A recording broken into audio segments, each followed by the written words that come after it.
தங்கத்தின் விலை தற்போது கிடுகிடுவென குறைந்து வருவதற்கு சர்வதேச சந்தையில் ஏற்பட்டுள்ள திடீர் மாற்றங்களே முக்கிய காரணமாகின்றன. அதன் முக்கிய காரணங்கள் என்னென்ன என்பது குறித்து இந்த காணொளியில் பார்க்கலாம். மறக்காம நம்ம சேனலுக்கு ஒரு சப்ஸ்கிரைபை தட்டிவிடுங்கள்.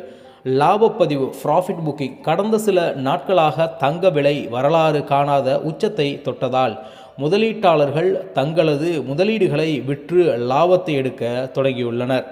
அமெரிக்க டாலரின் வலுவான நிலை. அமெரிக்க டாலரின் மதிப்பு சர்வதேச சந்தையில் அதிகரித்துள்ளது.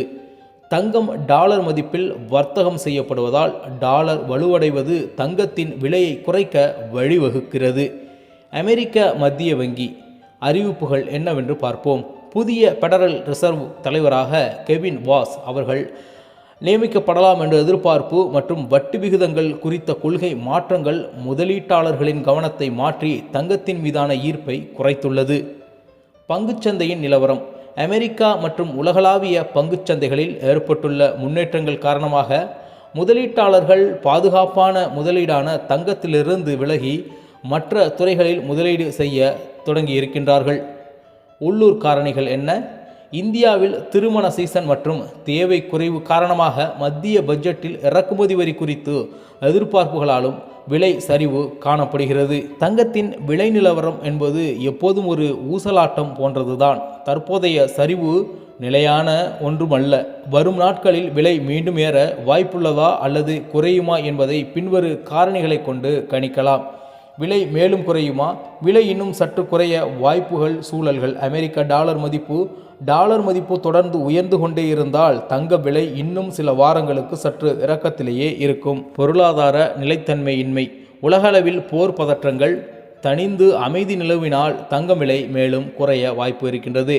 மத்திய வங்கி வட்டி விகிதம். அமெரிக்காவின் வட்டி விகிதம் உயர்த்தப்பட்டால் தங்கம் விலையும் குறையும் என்ற வாய்ப்பும் இருக்கின்றது. மீண்டும் விலை ஏற வாய்ப்புள்ளதா? நிச்சயமாக உண்டு. தங்கம் எப்போதுமே நீண்டகால அடிப்படையில் ஏறுமுகத்தில் தான் இருக்கும். அதற்கு காரணங்கள் திருமண சீசன். இந்தியாவில் பிப்ரவரி மாதத்தில் அதிக அளவில் திருமணங்கள் நடக்கும் என்பதால் தங்கத்திற்கு தேவை மீண்டும் அதிகரித்து விலையை உயர்த்தும். மத்திய வங்கிகள் கொள்முதல். உலக நாடுகளில் மத்திய வங்கிகள் தங்களது இருப்பை அதிகரிக்க தங்கம் வாங்கும்போது விலை தானாகவே ஏறும். அமெரிக்க தேர்தல் மற்றும் அரசியல் மாற்றங்கள். அமெரிக்கா அரசியலில் ஏற்படும் சில மாற்றங்கள் பொருளாதாரத்தில் நிச்சயமற்ற தன்மையை உருவாக்கினால் தங்கம் விலை மீண்டும் கிடுகிடுவென ஏற அதிக வாய்ப்புகள் இருக்கின்றன. இதில் நீங்கள் கவனிக்க வேண்டியது என்னவென்றால் தற்போதைய சரிவு என்பது விலை சீரமைப்பு, பிரைஸ் கரெக்ஷன் மட்டுமே. இது நிரந்தர வீழ்ச்சி அல்ல. நிபுணர்களின் கணிப்பு என்னவென்றால் தங்கம் விலை குறையும் போது சிறுக வாங்குவது லாபகரமானது.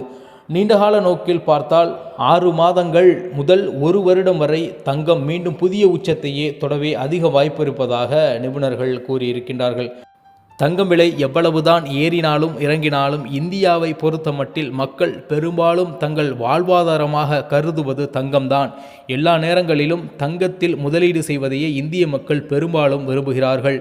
தொழிலதிபர்கள் மேலும் முதலீட்டாளர்கள் அல்லது சில பிஸ்னஸ்மேன்கள் வேண்டுமென்றால் தொழில்களில் முதலீடு செய்யலாம். ஆனால் சாதாரண மக்கள் தினம் உழைப்பவர்கள் பெரும்பாலும் தங்கத்திலேயே முதலீடு செய்ய விரும்புகிறார்கள். அது ஒரு சிறு சேமிப்பு போல அவர்களுக்கு இருக்கின்றது. வாழ்க்கையில் அவர்களுக்கு அது மிகப்பெரிய உதவிகரமாக தங்களுடைய துயரப்படும் காலங்களில் அல்லது தங்களுடைய கஷ்ட காலங்களில் உதவுவதாக அவர்கள் நம்பிக்கை கொண்டிருக்கின்றார்கள். எனவே இந்தியாவை பொறுத்தவரை தங்கம் எப்பொழுதுமே விற்பனைக்கு தகுந்த ஒரு பொருளாகவே இருக்கின்றது. விலை ஏறினாலும் இறங்கினாலும் என்பதை கூறிக்கொண்டு மீண்டும் நல்லதொரு காணொலியில் உங்களை சந்திக்கின்றேன். அதுவரை உங்களிடமிருந்து விடைபெறுவது உங்கள் தமிழா செய்திகள். நன்றி, வணக்கம்.